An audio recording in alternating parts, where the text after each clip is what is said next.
On my daughter's 17th birthday, my sister broke my iPhone and then called the police. My parents supported her and even signed a false report against me. I didn't lose my cool, I just acted. 3 months later, my parents panicked, and my sister was picking up trash. My daughter Luna's 17th birthday was supposed to be a perfect day. I had planned a simple backyard party. Homemade food, music she loves, and her closest friends. Luna is quiet, the type who prefers a movie night over a club.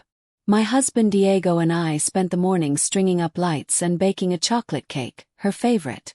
We wanted her to feel special. Everything was going well until mid-afternoon when I heard a car screech to a stop in front of the house. I looked out and saw my younger sister Valentina, 18, getting out with 2 friends, carrying bags that clinked like glass bottles. She wasn't invited. I don't talk much with Valentina. She's always been my parents' favorite, while I had to be the serious one. At 35, with my own family, I'd learned to avoid her to stay out of trouble. But that day I knew it wouldn't be easy. I went out to the backyard when I saw them walk in, laughing loudly and acting like they owned the place. "Valentina, what are you doing here?" I asked, crossing my arms. "I came to celebrate with my niece." "What's the problem?" she said with that half-mocking, half-challenging smile. She held up a bag of bottles. "I brought something for the party." "You're not bringing alcohol to a party for minors," I said firmly. "This is for Luna and her friends. Leave, please." One of her friends, with green-dyed hair, snickered. Valentina rolled her eyes. "Don't be boring," she said. "Luna's grown up." Luna came out to the backyard, confused by the noise, wearing a blue dress she loves and a shy smile. When she saw Valentina, her face shifted to unease. "Auntie, I didn't know you were coming," she said, forcing a smile. "Surprise!" Valentina shouted, throwing her arms open as if she were the star of the party. I asked Diego to keep an eye out in case things got ugly. I tried to stay calm, but Valentina pulled out her phone and started recording me. "Look at this," she said, talking to the phone like she was live-streaming. "My sister won't let me be with my niece on her birthday. What a family." "Stop recording," I said, feeling the situation tense up. I pulled out my iPhone to text Diego, but Valentina snatched it from my hands. "Look at this fancy iPhone," she mocked, waving it in front of her friends. "Always with the best, huh?" Luna stepped forward, upset. "Give it back, Valentina," she said, raising her voice. Valentina looked at her with disdain and suddenly threw my phone to the ground. The sound of the glass shattering hurt more than a punch. I stared at the broken iPhone, its screen in pieces. "What is wrong with you?" I yelled, losing my patience. Valentina didn't respond. She tripped over a patio chair and fell, spilling the bottles from her bag. Liquor spread across the grass. Her friends stood silent, watching the scene. Valentina got up, hair disheveled, face red, and pointed at me. "You pushed me," she screamed. "You and Luna attacked me. I couldn't believe it. No one touched you. You fell on your own." Luna tried to speak, but Valentina cut her off. "Liar," she shouted. She pulled another phone from her bag, an old one she always carried, and dialed a number with a trembling voice. "Police, I need help. My sister and niece are attacking me. I'm scared." I was frozen. Diego ran out to the backyard, followed by some of Luna's friends who heard the shouting. Neighbors were already peeking out their windows. "All this on my daughter's birthday. Stop this now, Valentina," Diego said, furious but controlled. "No one did anything to you." She ignored him, still talking to the police, claiming we'd assaulted her. Her friends murmured half-hearted support. I tried to calm Luna, who was on the verge of tears, but I didn't know what to say. The police arrived shortly after, 2 tired-looking officers who listened to Valentina's dramatic sobbing. I explained what happened. Valentina showed up uninvited, broke my phone, and tripped on her own. Diego and Luna backed me up, but the officers seemed eager to wrap things up. "Looks like a family mess," one said. "We'll take statements and sort it out." Then Valentina dropped a bombshell. My parents were here and saw everything, she said, giving me a cold smile. They'll say you pushed me. That's a lie, I replied. My parents weren't even there. She insisted they'd been in the living room. The officers took her statement and left with her and her friends, saying they'd be in touch. The party was over. Luna's friends left quietly, and she spent the rest of her birthday crying in her room. That night, Diego and I sat in the living room, trying to make sense of it all. My phone was destroyed, so I used Diego's. I saw a message from my mother. I can't believe you did this to Valentina. We're supporting her fully. I called her, but she didn't answer. I texted but got no reply. Diego hugged me as I shook with rage. My parents had always put Valentina on a pedestal, but this was too much. How could they believe her without asking me? We're not letting them get away with this, Diego said. We'll prove they're lying. I nodded, though I didn't know where to start. I was determined to protect Luna, no matter the cost. The next day, I checked the porch security camera, not expecting much. When I saw the footage, I almost cried with relief. It captured everything. Valentina arriving with her friends, stealing my phone, breaking it, tripping on her own. No push, just her blatant lie. Her friends even looked unsure, glancing at each other. This changes everything, Diego said, watching the video. I knew it wouldn't be that simple. My parents always defended Valentina, no matter the evidence. I saved copies of the video and decided to get help. I contacted a lawyer, Clara, a straightforward woman who seemed to know her stuff. I showed her the video and she smiled. With this, their claims have no legs, she said. We'll make sure they pay for lying. Clara said we needed more proof, like showing my parents weren't at the house. Diego and I checked their social media and found a photo my mother posted that day at a barbecue at their house, an hour away. The photo was time-stamped during the incident. That week the police called. Valentina had filed a formal complaint against Luna and me, accusing us of assault. My parents, according to the officer, had signed statements saying they saw Luna push Valentina. It was such an obvious lie it made me nauseous, but there it was. Clara got to work, saying the video and photo could dismantle their case. But we didn't know how my parents and Valentina would react when faced with the truth. For now, I could only wait and keep Luna safe. The anger burned, but I didn't lose my cool. I knew staying level-headed was the only way to win. Diego and I spent that night in the living room, whispering so as not to wake Luna. My daughter had already suffered enough with her ruined birthday. I wasn't going to let Valentina's lie take more from her. The complaint against Luna and me hung over us like a sword, and my parents' statements, claiming they saw something that never happened, kept spinning in my mind. How could they lie like that? But it wasn't time to wallow. It was time to fight. Clara, our lawyer, was a beacon in the storm. The next morning we met at her small office, walls lined with diplomas, desk covered in papers, smelling of stale coffee. Clara had an energy that gave me hope. She reviewed the security footage again, taking quick notes. "This is strong," she said, pointing at the screen where Valentina tripped alone. "But we need to close every loophole." The photo of my parents at the barbecue was good, but we needed more to leave no doubt. Diego suggested checking my parents' location records. I knew my mother always shared her location on WhatsApp with my Aunt Rosa, just in case. I texted Rosa carefully, not mentioning the drama, just asking if she remembered where my mother was on Luna's birthday. She replied in minutes, at their house for a barbecue, and she sent a screenshot of their chat with my mother's location marked an hour away from my house, right when Valentina claimed they were in my living room. "This is perfect," Clara said with a sharp smile. "With the video and this, your parents' statements fall apart. But let's not relax. Valentina and they won't admit the truth easily." She was right. That afternoon the police called. An officer, sounding like he was reading a script, said Valentina had filed a formal assault complaint against Luna and me. My parents had signed sworn statements claiming they saw Luna push Valentina. I wanted to scream but took a deep breath and said I had proof it was all a lie. The officer, indifferent, asked me to bring it to the station. Clara took charge, organizing the video, the location screenshot, and the barbecue photo, and submitted them to the police. She also requested a meeting with the prosecutor. Meanwhile, Diego and I tried to shield Luna.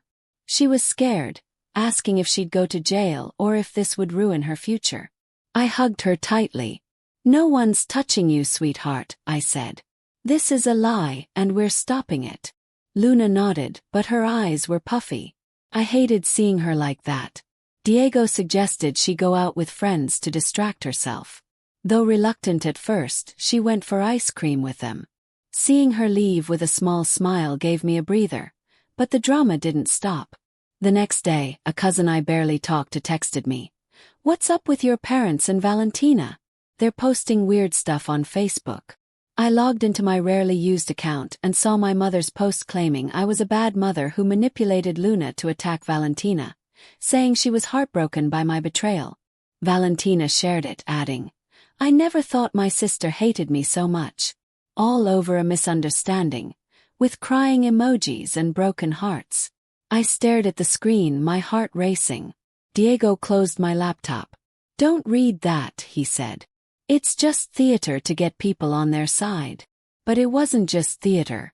Some acquaintances messaged me, asking what happened or saying they couldn't believe I'd do such a thing. Others, like my neighbor Carla, who saw part of the incident, supported me. Carla offered to testify that she never saw my parents at the house that day. I noted her contact and gave it to Clara. The meeting with the prosecutor was pivotal. Clara arrived with a folder full of evidence. The video, the screenshot, the photo, and Carla's statement. The prosecutor, an older man with a tired face, reviewed everything calmly. When he saw the video, he frowned. "This is clear," he said. "No assault. Ms. Valentina tripped on her own." Clara pressed the point, explaining that my parents' statements were false since they weren't there, which could be perjury. She also noted that Valentina intentionally broke my phone, which was property damage. The prosecutor took notes and said he'd review the case, but the charges against Luna would likely be dropped. I left feeling lighter but not at ease. Clara warned that Valentina and my parents might try to discredit the video, claiming it was edited. So, we saved copies of the original file in multiple places, including a USB Diego hid in our home safe. The tension lingered. Luna was quieter, though she tried to act normal. One night while washing dishes, she asked, "Mom, why do Grandma and Grandpa believe Valentina and not me?" I didn't know what to say. My parents always favored Valentina. If she did something wrong, it was a mistake. If I did the same, it was a disaster. But I never imagined they'd lie against their granddaughter. I hugged Luna and said, "It's not about you, sweetheart. They have their issues, but we're together." Diego joined in, promising Luna a second birthday party when this was over. That made her smile, and for a moment I felt we could handle this. Days later, Clara called with news. The charges against Luna were dropped. The police confirmed the video showed the truth. Valentina was summoned for property damage and filing a false report, and my parents were under investigation for perjury. It was a relief, but not the end. "Valentina will face sanctions," Clara said. "Community service, maybe a fine. Your parents might get a warning, but it depends on the judge." For the first time in weeks, I felt I could breathe. But that night, Valentina posted again, claiming the video was fake and that I'd paid to have it edited. My parents shared it, saying they were devastated by my manipulation. It was incredible how they twisted reality. Diego wanted to respond, but I stopped him. "It's not worth it," I said. "Let them say what they want. We have the truth." But ignoring them wasn't easy. Messages from acquaintances kept coming, some supportive, others judgmental. An aunt called, saying I should fix things with my family.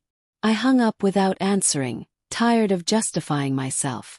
Clara told us to stay off social media and focus on the case. The next step was a hearing where Valentina would answer for her actions.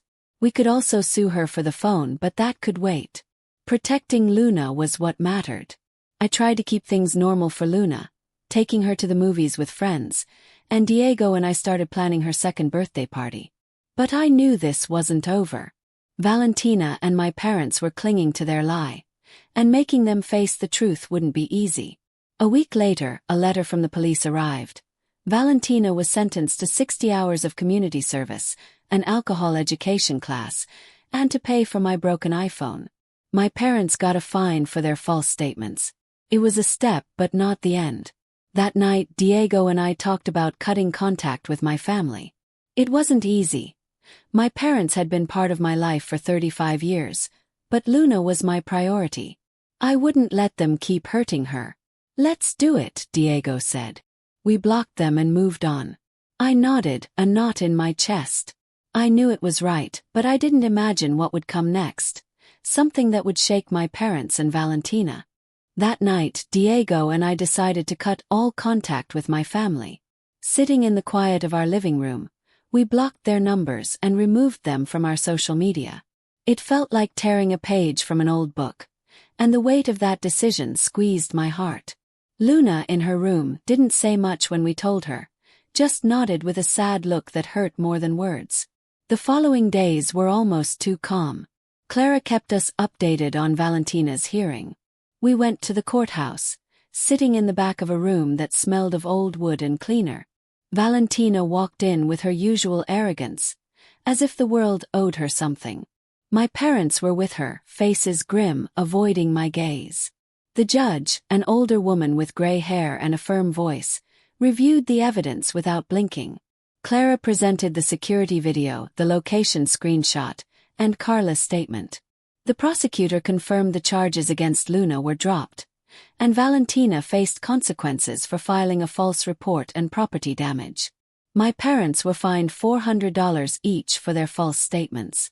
Valentina got 60 hours of community service and alcohol class, and had to pay $800 for my broken iPhone. "Ms. Valentina," the judge said dryly, "your actions have consequences. I hope you learn from this."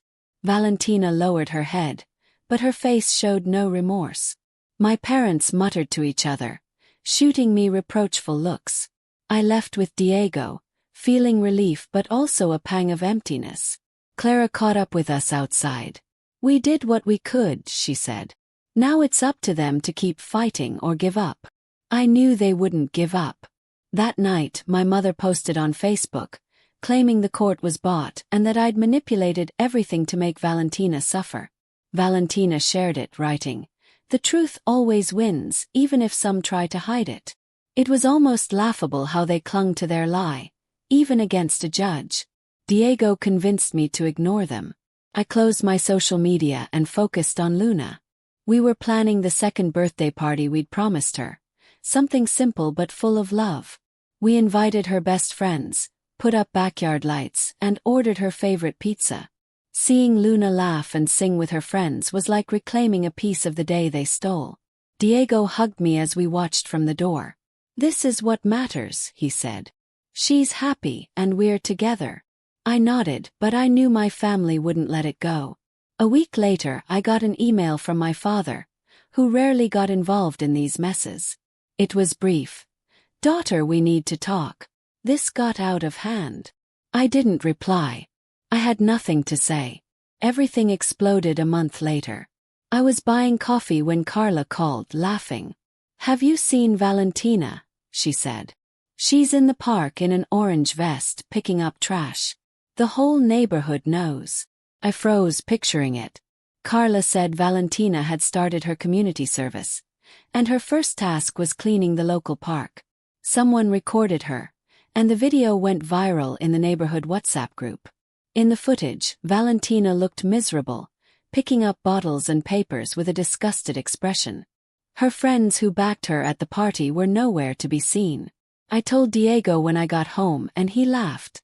"Poetic justice, no," he said. "I bet your parents are panicking." He wasn't wrong. 2 days later, my mother called from an unknown number. I didn't answer, but she left a voicemail, sounding desperate, almost crying.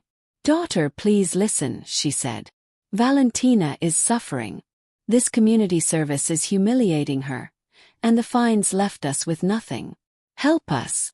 I listened to the message and deleted it. Diego, who was with me, shook his head. You don't owe them anything, he said. They chose their path. He was right, but a part of me felt a faint echo of guilt. The little girl who always wanted to please her parents was still there, though just a whisper. But the mother protecting Luna was stronger. I didn't respond and blocked the number. Valentina didn't stay quiet. She posted a video on Instagram, crying in front of the camera, saying she was unfairly punished and that I'd ruined her life. My parents appeared in the background, looking serious. The video went viral in the neighborhood, but not how they wanted. People commented, some laughing, others saying Valentina deserved it. One of her friends, the one with green hair, wrote, "Val, stop. This is pathetic." That comment must have hurt more than the community service. The neighborhood started siding with us. Carla, who knew everything happening in the area, told the truth to anyone who'd listen. A neighbor stopped me while I was walking the dog, saying he was sorry for what happened and that everyone knew Valentina lied. It was a small but important relief. Luna slowly became herself again, finishing the semester with good grades and talking excitedly about college. One night, eating ice cream in the living room, she hugged me suddenly. "Thanks, Mom," she said softly. "I know you did all this for me." I squeezed her hand, holding back tears. "Always, sweetheart," I replied. Diego and I moved forward, more united than ever. Luna's second birthday party was perfect, and seeing my daughter smile gave me peace. But the drama with my family had one final chapter. 3 months after the incident, my mother called from a neighbor's phone. I answered by mistake, thinking it was someone else. Her voice was broken. "Daughter, don't hang up," she pleaded. "We're desperate. Valentina can't find a job because of the community service. The fines left us broke. Please help us." For a second I felt pity, but then I remembered Luna crying, my broken phone, the lies that nearly destroyed us. I took a deep breath. "Mom, you chose to believe Valentina," I said firmly. "Now deal with it." Hung up. Diego, who overheard, hugged me. "You did what you had to," he said. And for the first time I truly felt it. Cutting contact with my family was painful but necessary. Valentina in her orange vest picking up trash, my parents broke and shamed by a neighborhood that knew the truth. And us, Luna, Diego and I, moved forward with a smaller but stronger family. I didn't hear from them again. I blocked any new numbers that tried to reach me. Luna started planning her future, dreaming of studying something she loved. Diego and I saved for a family trip, something to celebrate surviving this storm. Life wasn't perfect, but it was ours. If anyone asks what I learned, I'd say this. Family isn't always the one you're born into, but the one that cares for you. And when you have the truth, you don't need to shout it. You just need to act. Thanks for watching. Let us know your thoughts in the comments and subscribe for more stories.